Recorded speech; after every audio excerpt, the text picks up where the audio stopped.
ನಶಾಮುಕ್ತ ಭಾರತ ಆ ಥರ ಒಂದು ಕಾರ್ಯಕ್ರಮವನ್ನು ನಡೆಸ್ತಾ ಇದ್ದಾರೆ. ಅದರ ಜೊತೆಗೆ ನಶಾಮುಕ್ತ ಕರ್ನಾಟಕ, ಅದರ ಜೊತೆಗೆ ನಶಾಮುಕ್ತ ಕ್ಯಾಂಪಸ್ ಅಂದರೆ ಪ್ರತಿಯೊಂದು ವಿಶ್ವವಿದ್ಯಾಲಯಗಳ ಏನು ಕ್ಯಾಂಪಸ್ ಇದೆ ಅದು ಡ್ರಗ್ಸ್ ಫ್ರೀ ಆಗಿರಬೇಕು. ಅಲ್ಲಿ ಓದ್ತಾ ಇರುವಂತಹ ವಿದ್ಯಾರ್ಥಿಗಳು, ಅಲ್ಲಿರುವಂತಹ ಸಿಬ್ಬಂದಿಗಳೆಲ್ಲರೂ ಯಾವುದೇ ರೀತಿಯ ಮಾದಕ ದ್ರವ್ಯಗಳ ವ್ಯಸನಗಳಿಗೆ ಇರಬಾರ್ದು, ಅದರಿಂದ ಮುಕ್ತಿಯನ್ನು ಪಡೆಯಬೇಕು ಅನ್ನೋದು ಈ ಒಂದು ಉದ್ದೇಶ. ಇದರ ಜೊತೆಗೆ ಒಂದು ಅಂಕಣೀಯಗೊಂಡಿದೆ ಮತ್ತು ಅವನೇನು ಬದುಕಲ್ಲ ಇನ್ನು ಮುಂದೆ ಅಂತ ಹೇಳುವ ಸಮಯದಲ್ಲಿ ಅವರ ಅಂಗಾಂಗಗಳನ್ನು ದಾನ ಮಾಡಲಿಕ್ಕೆ ಅವಕಾಶಗಳಿದೆ.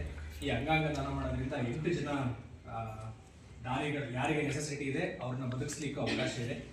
ಇದನ್ನ ಒಂದು ಎಲ್ಲರಿಗೂ ಈಸಿಯಾಗಿ ತಲುಪಿಸ್ಬೇಕು, ಈ ಅಂಗಾಂಗ ದಾನದ ಮಹತ್ವವನ್ನು ಹೇಳಬೇಕು ಅನ್ನೋ ನಿಟ್ಟಿನಲ್ಲಿ ನಮ್ಮ ರಾಜೀವ್ ಗಾಂಧಿ ಆರೋಗ್ಯ ವಿಶ್ವವಿದ್ಯಾಲಯಕ್ಕೆ ಸಂಯೋಜನೆ ಪಟ್ಟಿರುವಂತಹ ಎಲ್ಲ ಹಾಸನ ಜಿಲ್ಲೆಯ ಸಂಸ್ಥೆಗಳು ಒಟ್ಟುಗೂಡಿ ಒಂದು ನಶಾಮುಕ್ತ ಭಾರತ, ನಶಾಮುಕ್ತ ಕರ್ನಾಟಕ, ನಶಾಮುಕ್ತ ಕ್ಯಾಂಪಸ್ ಹಾಗೂ ಅಂಗಾಂಗದಾನ ಅಭಿಯಾನ ಕಾರ್ಯಕ್ರಮವನ್ನು ದಿನಾಂಕ 18ನೇ ತಾರೀಕು ಫೆಬ್ರವರಿ 18, 2026 ಬುಧವಾರದಂದು ಆಯೋಜನೆ ಆಗ್ತದೆ. ಬೆಳಗ್ಗೆ 7 ಗಂಟೆಗೆ ಇದು ಜಿಲ್ಲಾ ಹಾಕಿ ಕ್ರೀಡಾಂಗಣದಲ್ಲಿ ಕಾರ್ಯಕ್ರಮ ಆಯೋಜನೆ ಆಗಿದೆ.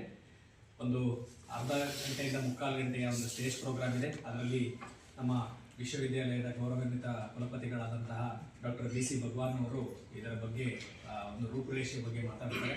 ಅದರ ಜೊತೆಗೆ ಒಂದು ಪ್ರತಿಜ್ಞಾವಿಧಿ ಬೋಧನೆಯನ್ನು ಮಾಡ್ತಾರೆ. ಅಂದರೆ ಮಾದಕ ದ್ರವ್ಯಗಳ ಒಂದು ವಿಚಾರದಲ್ಲಿ ಮತ್ತು ಅಂಗಾಂಗ ದಾನದ ಬಗ್ಗೆ ಒಂದು ಪ್ರತಿಜ್ಞೆಯನ್ನು ತಗೊಳ್ಳುವಂಥ ಕೆಲಸ ಆಗುತ್ತೆ.